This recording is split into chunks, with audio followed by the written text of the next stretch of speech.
Violet, my guest for the evening. You know exactly where you can find her, at Lana Violet. Links to all of her social media are in the episode description below. Please make sure you support the creators that come on this show. Otherwise, they don't come back. Lana, it's a pleasure to have you on tonight. How are you today? It's a pleasure to be on here. I'm wonderful. Thank you. That's good to hear. I am glad we got this all together and organized. You have been one of the mainstays, one of my favorite performers throughout the years. And it's a pleasure to have you on. And I want to get some of your insight into your career, the industry as a whole, whatever it is. But let's start with the basic, boring question that always starts off every interview. Talk me how you initially got into the adult entertainment industry in whatever form or field it was, whether it was selling feet pics on Craigslist or or stripping at the Spearmint Rhino or right into gangbangs. Like, where do you go vanilla into this world? Well, Rhino is part of it. So basically, I wanted to be a stripper since I was 13. When I got into porn at the time, I was working at an amusement park, and it was fun and it was fine and it was great. But I wanted to be a stripper. So I went on Sexy Jobs and was just I made a profile, whatever. And I kept getting I kept getting asked about adult videos, and it wasn't anything I was interested in. But basically, one time I was in traffic on my way to work. I was just so frustrated. And this is before you could still talk on the phone, before it was illegal. Sure. So I picked up this random number and ended up being my first agent. And I really liked talking to her. And she said, let's have a sit-down meeting. So I went to this magical place called the Valley and met up with her. And she convinced me. I like what she had to say and I like what she had to offer. And that's how I got into the business, doing videos. Sure. So let me ask, what was the separation between stripping and doing video? Did you just not want that intimacy with another person directly initially before she kind of maybe talked you through it? Or did your first agent talk you into maybe solo stuff and you worked your way towards that type of thing? I'm just trying to get into your mindset there. Oh, no, of course. No, for the stripping thing, so she basically told me that I could make more money if I started off as a porn girl, as an adult entertainer, pornographer. If you saw that, if you did that first and then you do feature dancing, which I didn't even hear of or knew about. And so you would go there as a feature as opposed to being just a house girl. She was very adamant about not me being a house girl. Like, no, you don't want to do that, hun. I'm telling you, this is the way to go. So that was one of the key points. It was the money thing. Like, okay, you can make more if you did this instead of just stripping initially. But it's funny enough, when I first got into the business, this was a long time ago. This was in 2008. That was my goal, to do feature dancing, but I didn't do featuring until 2014. Wow. Okay. Yeah. All right. Yeah. So the idea was almost a lot of podcasts do this nowadays too. You take a celebrity in some other sense and you say, hey, listen to their show. In that sense, it's like, hey, look at porn star Lana Violet. She's, this, and now she'll be featured dancing this week. That's the idea, I assume, behind it. Mm-hmm. You see the woman in live in the video. Right. But how much, and you did a great job of building up a career, but from that mindset, how much of a career do you have to build up before you can become like a good feature? Like, if that is your idea going into it, did you think you would do 5, 6, 7, 10 videos and then boom, feature dancing's off? Or did you think it was going to be a longer build than that? Well, to address what kind of reputation or repertoire you need to build to do the stripping, the times, it just goes with the times. I've seen it before where you had to have a certain amount of videos, certain amount of time under your belt in order to even be considered featuring. Now I see people going after a couple of videos featuring as a part of their marketing tool. So times have changed. I've seen it go different ways. Sorry, what was the second part of your question? I don't know. I ask real long, dumb questions a lot of the time. I love the length of the question, but I forgot. Sure, totally cool. No, it's the number one comment in my thing. Was it, did you have any anticipation you said you didn't feature dance for another, 6 years after that? At least, yeah. Yeah. Did you think you'd be feature dancing a little quicker or no?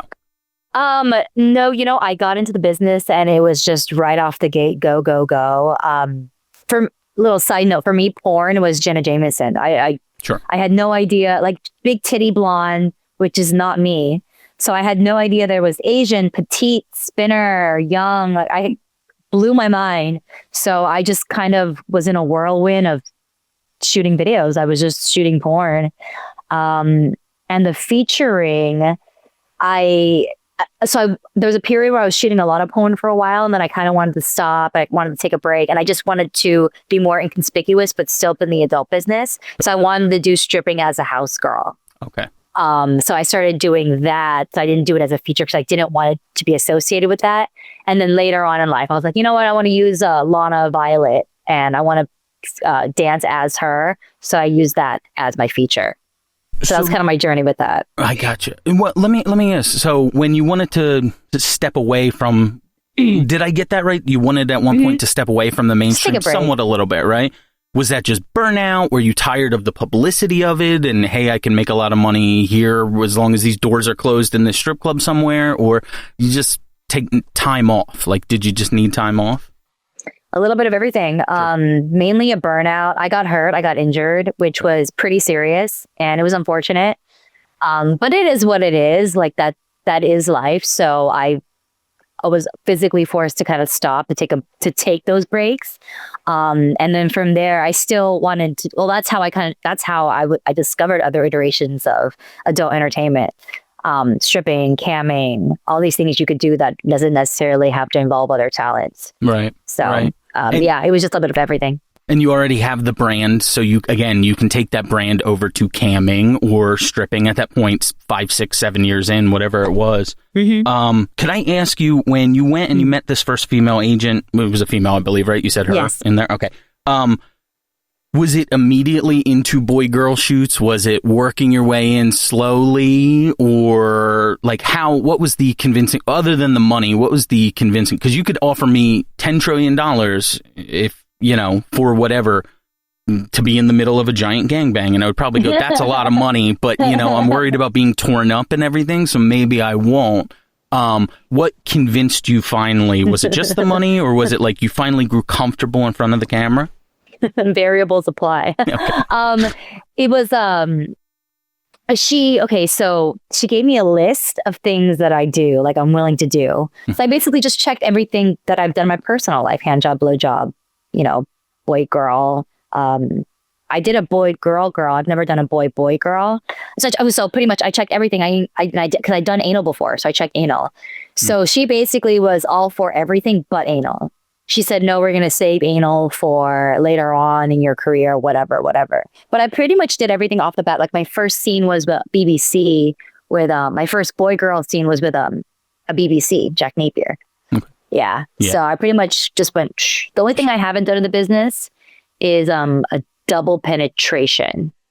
Fear? Is that fear? Are you saving it for a good one when you're shooting guilt stuff someday? I should say it this way. The only thing that I haven't done in the business yet that I'm still looking forward to doing is double penetration. Okay. I want to do it. It's just all the stars have to align. Everything has to work out. And yeah. Sure. Lay out perfectly. You said something interesting, and I do a sideshow where I interview new girls coming into the industry, try and give them a little extra exposure as well, try and talk them through what I've experienced having interviewed mainstream stars and performers. And a lot of them, especially girls who are really committed and going to be in this industry, are told the same thing, like, save anal, hold on that. So can I ask you, did you eventually do anal? I assume yes. Yes. And was that the right move? Because I've also interviewed other mainstream girls, some girls who said right off the bat, did anal right away. And it kind of told their fans, like, hey, I'm a goer. I'm in this. And then I understand the other way as well. Do you think that worked out for you correctly? Or if you could go back, would you maybe introduce it a little earlier? For me personally, it worked out perfectly. Yeah, I'm very, very grateful for my agent, because I was gung-ho. Like, I'll do it. I'm very grateful for her to be like, no, let's save that. So yeah, it worked out for me when I wanted to do what I wanted to do it. It was, everything worked out according to everyone involved. So no regrets. Yeah, I'm glad I get it when I get it. So let me ask you, based on whatever metric you would look at as successful, was it successful to wait for you? I don't know, again, what the time frame was. I don't know if social media popped, if they were pushing it real hard. I remember personally just favorite of mine, Gianna Michaels, waited years to do an anal scene. And then there felt like not like guys hanging out at the coffee shop going like, do you see Gianna's? No, not that kind of hype, but there felt like there was a hype behind it. Did you also feel that when you did that or no?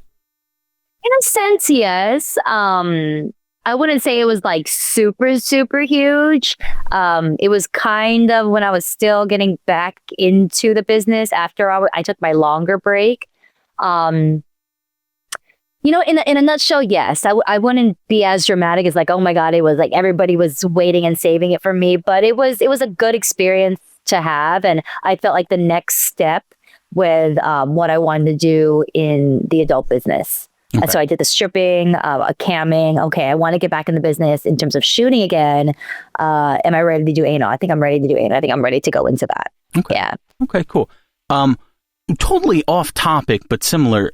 I believe you practice yoga a lot, right? Yoga is a big thing for you? You follow my socials. I do my research. I do my research. So let me ask this. Has yoga improved your sex life at all from when you first started doing it to not? And does it do it in general, would you say, as an advocate of yoga? My sex life, I would say it's more prominent in terms of the partners I choose. In my own personal experience. If we're talking physically, sure. Any sort of activity, exercise that allows you to work your muscles, including the pelvic floor, I think it's a great benefit in a sexual sort of rendezvous. Yeah. So I love yoga in terms of what it can provide for me in my own internal space, my own private space, and then what the benefits that sort of trickle over into the adult business. I'm going to put you on the spot right here. I'm not going to ask you to do yoga, but what I am going to ask you is, so I'm sure, I look gorgeous. I'm a good looking guy, whatever. Kidding. I'm a mess. What I will say is, imagine my audience is sitting in an office right now. We're sedentary people. Okay. We sit around listening to podcasts, typing emails all day. Do you have 3 basic, easy poses that someone in a sedentary lifestyle can maybe try and work towards doing, or just do, whatever, as soon as they come home, whatever, something to improve people's lives and healthiness just a little bit? Is there something basic for like maybe a back or like your neck or something like that? Can you don't have to do them. You can't, probably not. But do you know the names of like 3 positions we could recommend to the audience today? Really simple, sweet for the sedentary folks out there, all the lovers out there. I mean, you're sitting, so a simple twist. That's one movement. Okay. Arms up, hands behind the head, chest lifted. Look at you. That's I'm doing it with you. Yeah, I love it. I love it. That actually does feel good on my mid back right there. Yes. Come on, thoracic spine. And let's get a little fun. Let's add a little twist there. Rib cage. Soften your shoulders and your face. We're going for a full class here. And then one last exercise is just side bending. Okay. So you can literally do all this sitting, but at least you're moving and doing something and not just so under the blue light. There you go. And what I recommend to anybody is to put a timer for like 3 minutes and focus on your breath. Awesome. Very cool. Very cool. I want to get into your content now, if possible. The stuff you're making nowadays, the stuff you like making, this and that. First, I want to do a thing called Stat Check. Now, what I do with Stat Check is I go to the Internet Adult Film Database, IAFD, okay?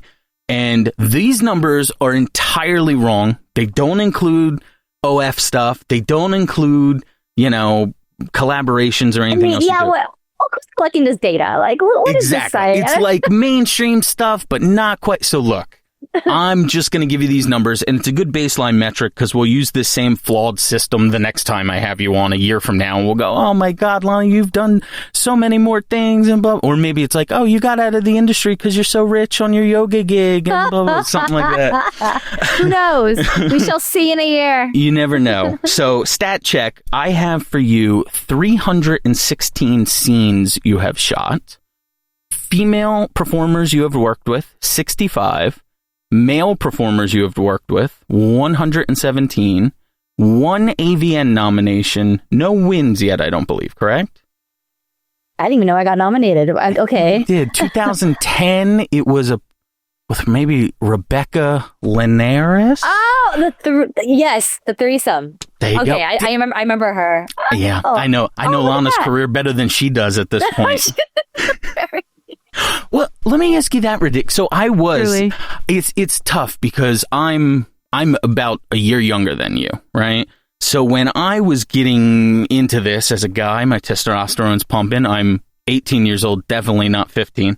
I had a certain type of performers I liked. You know, there was an industry that was strange at the time. It was actually a little more extreme. Not necessarily my thing, but whatever. Anyway, I know that era. Yes, I'm familiar with that era. Sure. The Extreme Associates era type of thing. I went through your list and I saw some performers you had worked with that I was like, oh my God, you'd done one scene with them and it was like 15 years ago. So I was like, oh, she's not going to remember them. Do you have people that you may have only worked with one time that stand out to you, that you remember? The answer is probably no, but I'm just wondering. A few. I've only worked with her once. Not Kazumi, the current beautiful Asian porn star. Katsuni, I love. The French porn star. Yes. Yeah. One of my favorite, not just scenes, but moments in my life.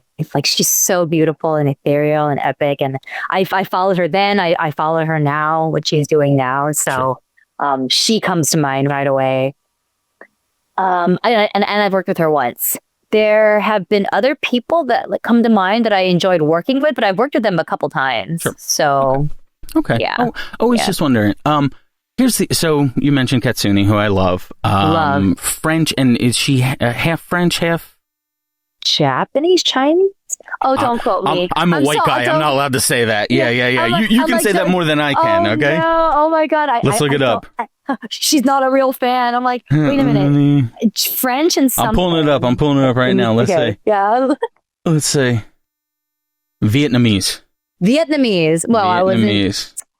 No, I wouldn't have thought that. Ooh, man, it makes me love her even more. You know who else is a wonderful, hot Vietnamese porn star? Cindy Starfall. I love Cindy Starfall. She's wonderful. So let me delve into the Asian thing, and I don't know how to do that as like a goofy white guy. Okay. Let's try. You mentioned Katsuni. You mentioned Cindy Starfall. I love who you've worked with. Mika Tan is one of my all-time favorites. Number one for me, though, the thing where I was a young kid I was sitting in Catholic school, and then you're clicking on the internet and you come across Miko Lee. Oh, Miko Lee was, you have to look, I mean, just perfect, beautiful. I think she left the industry and went back to school. I worked with Miko Lee? No, I don't believe you did. Miko Miko Lee. No. Here's my question for you. How do you feel about and delve as deep as you want. I'm not trying to hit you with some social justice type question here. How do you feel about the fetishization of Asian women in the industry? Is it bad? Is it positive? Is it good for exposure? I don't know how to feel about it. I've heard everything from every kind of performer. Asian performers who don't give a shit whatsoever. Hey, give me work. Other white performers who are like, we shouldn't put people of color into categories. And I understand all sides on it. Can I ask how your view is on it and how you personally perceive it in the industry? Well, I agree with all of those opinions. Sure. They're not wrong. I think it goes a lot deeper and macro in a sense of because a lot of the offenses, degradation and like race play and all that, and then you will have someone argue like, oh well, we're making money and it's a capitalist thing, and I feel like a lot of people get offended or get oppressed by something they don't necessarily are familiar with and understand. Sure. So, look, at the end of the day, the way I view porn in general is just a shadow kind of side of society. So that's all porn really is. It's just expressing parts of society that aren't necessarily shown or talked about or taboo. And that includes these fetishes. So for me personally, I find it very interesting, these dark sort of themes. But they can get really dark. Sure. And that's a whole other conversation in terms of like, oh, so do you think this should be allowed because you want everyone to have this sort of freedom of expression? No, you have to also have a sort of practice of discernment and understanding of other people and people that don't understand consent. And I feel overall discernment, understanding, clarity, capability that gets misconstrued or not even brought up. It's more so like, this is bad, this equates bad, therefore you should listen to me and only think of what I think is good. And I think that is an overall problem. But in terms of just porn and fetishes and being fetishized as an Asian, there's extremes to it. I've played with it, but I will say on the spectrum, there are certain parts of the spectrum that I'm personally not willing to go. Okay. Yeah, I get that. Does that all make sense? No, it totally makes sense. I don't know how I'm even allowed or supposed to comment on it. You know what I mean? Just in general, I understand that. I'm not, I can't tell an Asian person, a black person, whatever, like, this is how you should feel about that. Yeah. Then you look like a real jerk off if you go around saying that stuff. And you're not making it stop. Like, there are still people out there that like to fuck around with race and like to do that kind of play. You're not going to stop the numbers on P-Hub or whatever. Sure. So I feel like they let this allow for a deeper conversation and for a better understanding, and we can go from there. But to say it's bad or wrong or right or wrong or we should do this, it's just not necessarily the best way to approach this. Not helping anybody. And it's weird because the industry, in a sense, and again, this is total ignorance coming from it, but I use this line of logic with another performer who had a real problem with terms like interracial or BBC or anything like that. And I get that. I totally get that too. I totally do. But I do wonder if, so her argument was there shouldn't be categories for anything. It should just be like, female performers, male performers, whatever. My thing is, then do we bury some of the performers of color who are maybe not as popular? Like, if I go to a list of 1 through 100 of the top porn stars, that's going to be a different list than the top 100 white porn stars, black porn stars, whatever.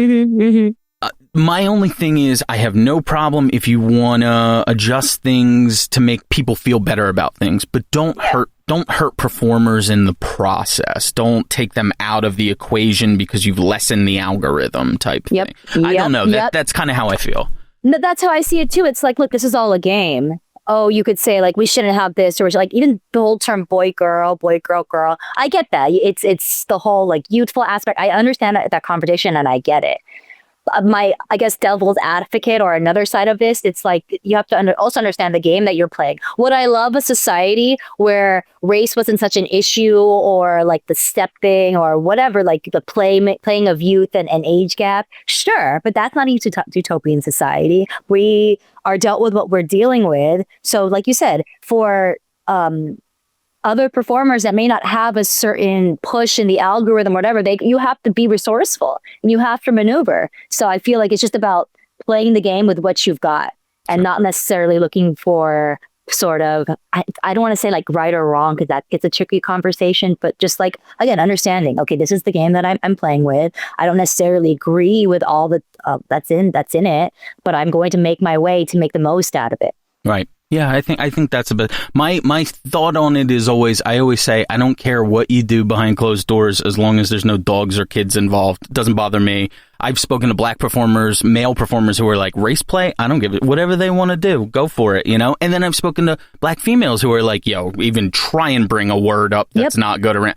And you know what? Totally. Everyone should be respected. Everyone should be respected in what they own, what they want, and their personal preferences and all that. Yep. All right. Agree.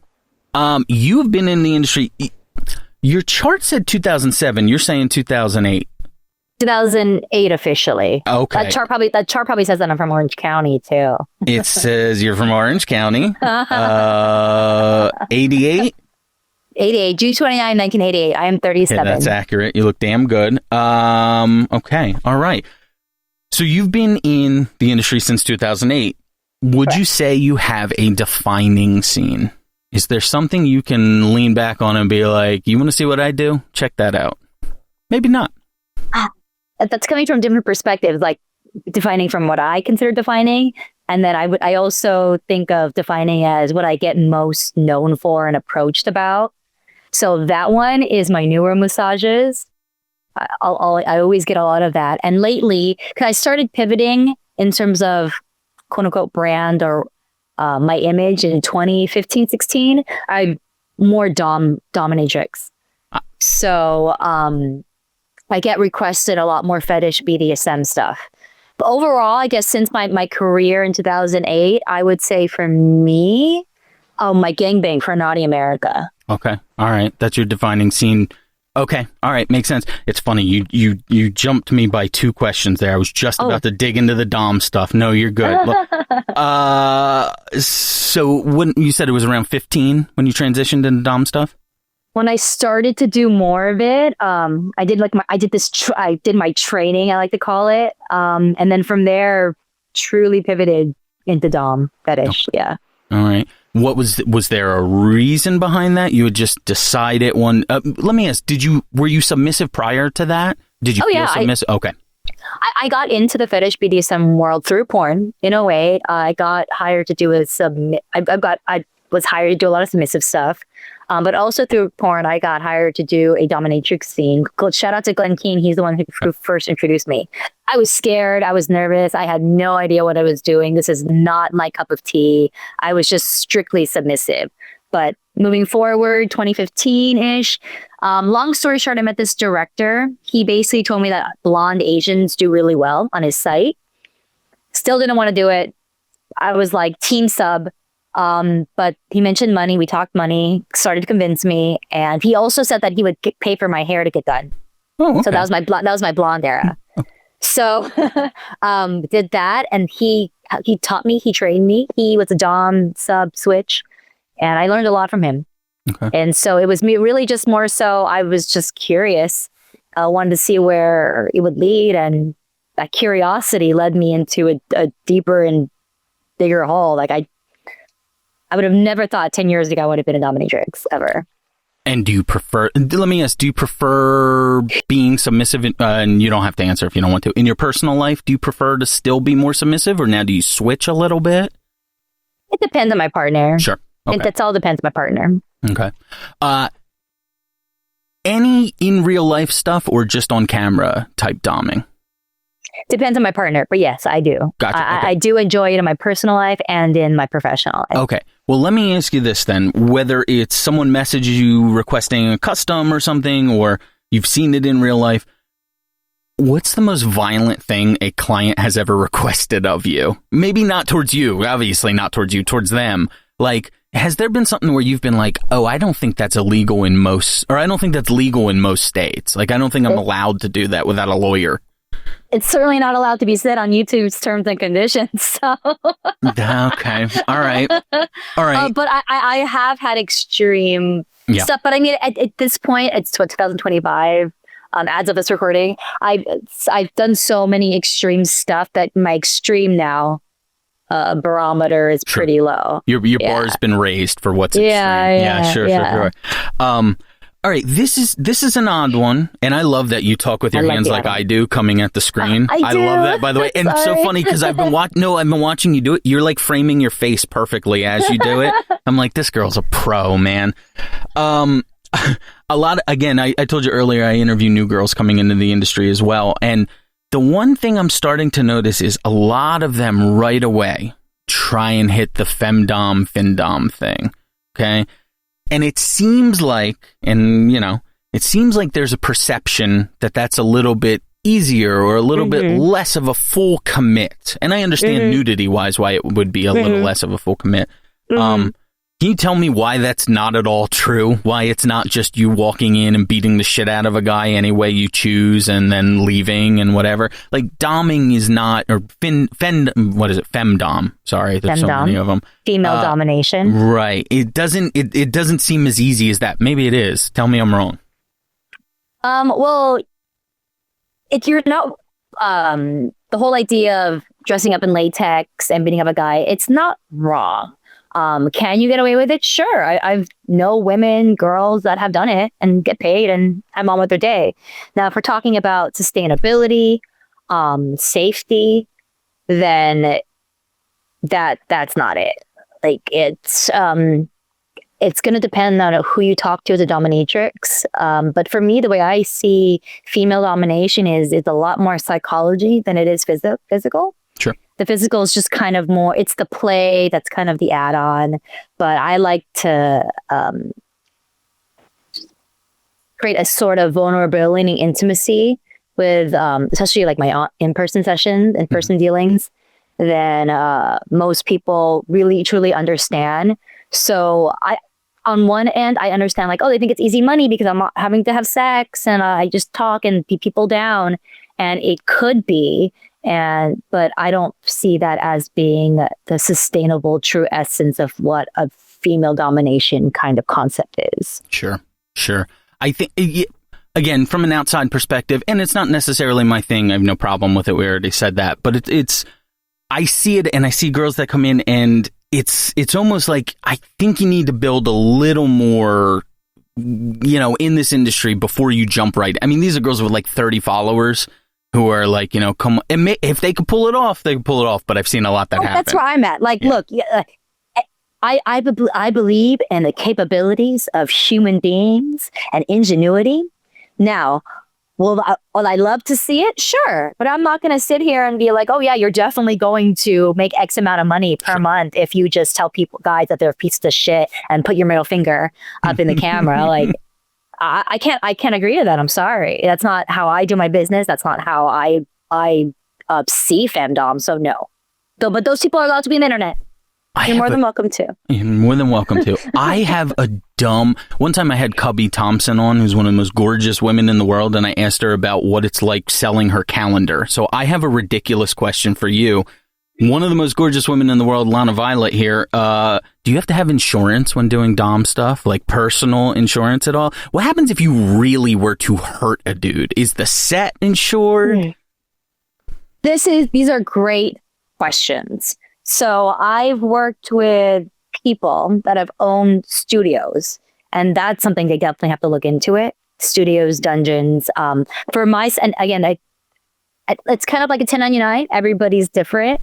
For me, I make them sign a waiver. And with this, and I'm also very specific. Like there's 2 or 3 clients that I have that are very extreme, like electrocution to the point where they're drooling, and that makes me nervous. So I'm very specific about the stuff that I have in the waiver. Like I have extra terms or whatever. Gotcha. But these are great questions. They should be considered, especially the type of intense things people do. I've seen videos online where I think there was this one that was going viral, I think sometime last year, about this man that was being burned. And her whole argument was, well, it's consent, and consent, he wanted that. Yeah, that's a whole other conversation. But yeah. Sorry, what are we talking about? I don't know. It was fun. I don't know. We were just having fun. Okay, this is another one of those more technical questions. Not really even technical. What is your day like I assume you know who you're shooting with prior to, obviously, right? You're not showing up. But what is your day like, or the night before, when you're going to shoot with someone, and I won't ask you to call them out by name, obviously, and you're just like, oh, I'm not attracted to that dude at all. Have you ever had to work with someone who you're just like, oh, no, thanks. I'm just not attracted to. Not even like they're a bad performer, they're this and that. You're just so turned off. You're like, this is going to be a work day tomorrow. Not one of those fun work days. One of those bust my ass work days. Have you ever had that? And how do you get in a mindset for that? I don't shoot as much anymore, but when I used to shoot a lot, yes, definitely. You see that the name on the call sheet, you're like, fuck. And it's less about, and I want to be very clear, at least for me, it's less about like their looks. It's more so like, it is really like, oh, this guy's not a great performer. This guy hurts me. He's too rough, or I don't like his hygiene. I'm huge on hygiene. Huge. If you smell good, if you're clean, if you taste amazing, fantastic. Like we could do it all. So, there hasn't been anybody recently, like I said, because I haven't really been shooting, but back then I would say my 2008 to 2010 era. Yeah, I have a few, I remember. Hygiene is like the number one thing I've heard from performers. Like, have good. Yeah. Yes, totally makes sense. But here, I'll take it one step further. How are people's breath on set? See, I would consider that hygiene. I do too, but so many people don't. Some people are like, I showered today. No. If you meet someone outside, like I'll meet someone, one of my friends at ShopRite or whatever, a grocery store, and they'll be clean and showered and whatever, and then they breathe, and I'm like, did you eat dog shit for lunch? Like, what is going on with that? I'm a gum chewer. I'm a mint guy. My breath is always solid as I walk around. I'm wondering if porn performers are as considerate. I can only speak from my anecdotal experience, Sure. and nothing where it was traumatizing. I'll tell you, I'll tell you my most traumatizing experience on set in terms of hygiene. We'll get to that. But no, like I will say, being on set lately, I've been on a set as a TA, a talent assistant, and the performers, I notice them how adamant they are. Tongue scrapers, Wow. toothbrush after lunch. Like I've noticed more performers now being like that. It wasn't usually like that back then. It was kind of just like you smoke a cigarette and you go right to set. No, people are a lot more adamant about that. Okay, Like they have their little kids. So I do appreciate that. That's good. Yeah. All right. Take me through it. I head over to your OnlyFans at Lana Violet, by the way. Links to everything in the episode description. What am I going to see over there? Are we doing weekly updates, monthly updates? Do I get a picture every other day? Do I get a video once a month, every 6 months? Is everything pay-per-view? What are we doing over there? That sounded negative. Like, what are you doing over there? No. What is the layout? All of the above. Okay. So I have two OnlyFans. I have a paid one, which is only $5 for subscription. And from there, that's the more intimate. So you'll have I answer DMs there. I do customs on both, but more like direct shipping per se is on. And first priority is going to be on my subscription one. So I talk, and it's more personal. Like I said, I talk to my fans more on there. Then I have my free one, which the way I see it, it's just like any other social media. So it's just another free outlet page, but it's more not safe for work. Sure. You see tits on the timeline. You'll have videos that you can unlock on the timeline. So it's getting a little taste without the full commitment. I'll send some stuff via DMs, but I'm answering and actually talking, interacting in my DMs via my paid subscription. Make the full commitment, folks, at Lana Violet. Okay.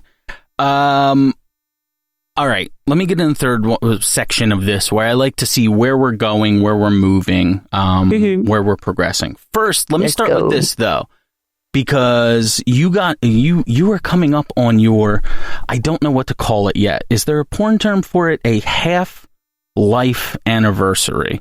Meaning you'll have been in the industry as long as you were not in the industry, I believe.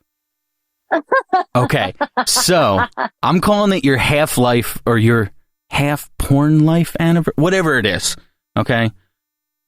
What age should performers be allowed to get into the industry? And tough. It totally is tough. It should not be a number, but I'm going to ask you a number because I ask everyone this number. And the answers have honestly blown me away, like surprised me from some of the mainstream performers. What is your opinion on that? I mean, my old opinion used to be 21, but I subscribe now to the idea of maturity is less about the age. Because I have met 18-year-olds. I met 16-year-olds that were a lot more mature than 30-year-olds. Yeah. So if I have to give you a fucking number, I would have to push for 21. Sure. That's been like the most common answer, even for performers who got in at 18 or... I got in at 18. Got in at 18. Sure. 19. But, we've said the same thing, too. There's some 40-year-olds who are nowhere near as mature as the 18-year-old girl who got kicked out of her house at 16, was homeless, started in this industry and made a career for herself. Hey, great. Trying to figure it out. I think the discussion and the breakdown we've had is maybe 18 to 21, nothing but solo stuff or camming or something like that. Because it's weird too that you can go to war at 18, but you can't shoot porn. There's a little bit of strangeness to that, but I totally understand and agree with you. I like that idea because, I mean, underlying the whole idea is just that it's less about the age of the person. It's about what can we do in the business. Sure. So this whole idea of like, okay, maybe you're allowed to shoot solo stuff. I love that. I actually really love that. So you kind of dip your toe into being online, but not necessarily with other people. That's a whole other thing. You learn how to schedule yourself. You learn how to keep up with updates, the marketing aspect of it, this and that. But you're not doing anything that could be, quote unquote, like destructive to a naive girl. But again, that could happen at 21, that could happen at 22, that could happen at 25. And again, that's a whole other conversation because, I mean, you could still... It's the whole idea of sex in society could be clutch my pearls. Like, oh, you still sell sex videos on the internet? But I like that idea where, okay, like less risk, right? Less risk for STEs. Sure. You're kind of like in a halfway, putting yourself on the internet, but not putting yourself completely on the internet in that way, in that pornography way. Yeah. So I like that. I like that. It's not terrible. Yeah, it's not terrible. Not a bad brainstorming to start. Sure. Is there... Okay, all right. You said the one trend you're still trying to get to, or not trying, niche thing type of scene, right? You eventually maybe will possibly do a DP in the future? I'm going to do it. You're going to do it. It's going to happen whether I do it for a porn company or whether I do it for me. I want to fulfill that sexual fantasy. I'm not leaving this fucking earth unless I do a double penetration. God damn it. That's the social media clip right there. I wanted to laugh the whole time. I was just shutting up. I was like, don't say a goddamn word. Let her talk. Is there anything else that's kind of either a niche that's coming up now that you would want to try and do, or is that kind of your only one goal going forward? I mean, if we're just talking overall career aspirations, I'm really loving this MILF era of mine. Okay. I love being perceived as an older, mature woman because I feel like that coincides with my whole dominatrix aspect. Sure. And just a lot of doming. I like to get better in this whole BDSM craft, get into more medical play. Yeah. That's for the next podcast. What goes into medical play? The only one I've ever seen go into medical play was Nina Hartley, I think. Kendra, not Sutherland. Kenna James. Oh, okay. I know she's a big one in Florida scene. And what goes in? Are you doing prostate exams? Like, what is going on here? Yeah, on a Tuesday, of course. Okay. Sure. Okay. All right. I told you I wasn't available those days. Is there any kind of trend or niche or anything like that you just have no interest in? And I don't mean any of the more... I used to call this bit SAC. Shit, animals, and kids, because I would say, what is something you have no interest in? And early on, a girl would be like, well, I wouldn't fuck a kid. I'd be like, yeah, no, I know. Like, that's out. So let's take all disgusting bodily function stuff out. Let's take out anything illegal. Is there a trend or anything like that you just have no interest on jumping on? Like, that's stupid. I'm not fucking doing that. I wouldn't say it's stupid, but it's just not what I'm interested in. Double vag, double anal. Oh, sure. Yeah. Okay. Yeah. No, not sure that. I mean, I've met some young sprung chickens, bless their hearts, that are doing that, and they are like, I've seen their stuff. Like, I would go home and like check out their videos. I'm like, oh my god. But I love it. I love it. There's no judgment. I'm over here entertained. So thank you. Thank you. But yeah, not for me. I get it. Totally get it. Yeah. All right. We're going to wrap this one up in a second, but let me just ask you, do you have an exit plan? Is there Lana makes X amount of money and decides I'm out to leave? You marry some rich billionaire who sweeps you off your feet and then you decide to leave? Or again, I mentioned it earlier. Are we shooting gilf porn at 81 years old, Lana Violet in VR? Like, what are we doing? What is the goals on the horizon? Well, let me just take a moment to plug in. Like, I am always taking applications for billionaire husbands. Oh, so, sure. Yeah, me too, actually. Just send me an email, a DM. But, so, yeah, I mean, I've had different iterations of exit plans. I've taken breaks, and I've always come back in to try something different. So my next step would be to live off the grid, to live internationally, live in a different country, and live off the land, Yeah, have my own homestead. Homestead is nice. Yeah. It'll be that, and then furthering my education. So those are the two main goals I have. Very cool. Very cool. Ladies and gentlemen, my guest tonight, Lana Violet. You know exactly where you can find her at Lana Violet. Links to all of her social media are in the episode description. Please, the bare minimum, you have to follow Lana on social media. The free stuff, you have to do it. That's bare minimum. Okay? I disabled, or my Instagram got disabled, so I'll create another one in a minute. But right now, just follow me on OnlyFans. Fucking out of here. There you go. But when payday comes around, you head over there and you go to the premium one. Because that's where exactly. It's great content on the free one. It's great. But the VIP, that's where the goods are, folks. Like, if you're really missing me because I don't have an Instagram, just go on my free OnlyFans page. It's way more fun. And if you really miss me, go to my paid page. If you really want me. At Lana Violet. At OnlyFans.com, Lana Violet / Lana Violet. Yep. Links in the episode description. Lana, thank you so much for coming on with me today. Thank you for having me. Pleasure to talk to you. You as well.